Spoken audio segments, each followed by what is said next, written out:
Before jeepneys, before buses, Manila was once home to an elegant and efficient streetcar system, the Tranvía. Introduced during the Spanish era and modernized by the Americans, it became the lifeline of the city, carrying thousands of passengers daily. But what happened to this forgotten network that once made Manila a modern city on par with the world? The Tranvía first appeared in 1888 under Spanish rule as horse-drawn carriages running on rails. But it was during the American period, starting in 1899, that it truly transformed. By 1905, the Manila Electric Railroad and Light Company, known today as MERALCO, introduced electric-powered streetcars.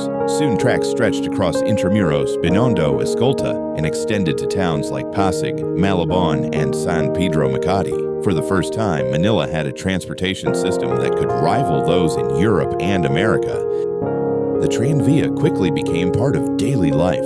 Every morning, students in uniforms, office clerks in barong, and Americans in coats boarded the trams. It was cheap, reliable, and far faster than horse carriages. Escolta became the business hub, with Tranvías clanging past shops, theaters, and cafes. On Sundays, families took the streetcars to Luneta for leisure. For many, riding the Tranvía was more than transportation. It was part of Manila's culture.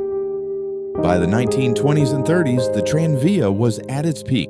With more than 50 kilometers of track and hundreds of cars, it served as the backbone of Manila's public transport. The system connected rich and poor, Filipinos and Americans alike. It was clean, efficient, and ahead of its time. To visitors, Manila looked like a modern capital, complete with electric lights, paved roads, and a bustling tram network.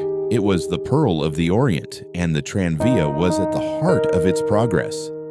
But the golden age did not last. By the late 1930s, buses and automobiles began to compete with the streetcars. The Tranvía was aging, maintenance was costly, and accidents became more frequent. Yet it was World War II that sealed its fate. During the Battle of Manila in 1945, the tram cars and tracks were destroyed by bombings and heavy fighting. What was once the pride of the city was reduced to rubble. After the war, Manila never rebuilt the Tranvía. Instead, buses and jeepneys took its place.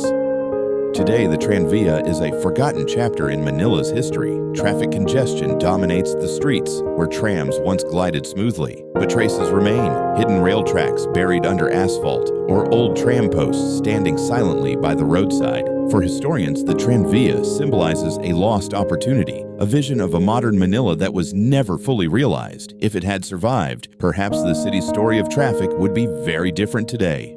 Would you ride the Tranvía if it still existed today?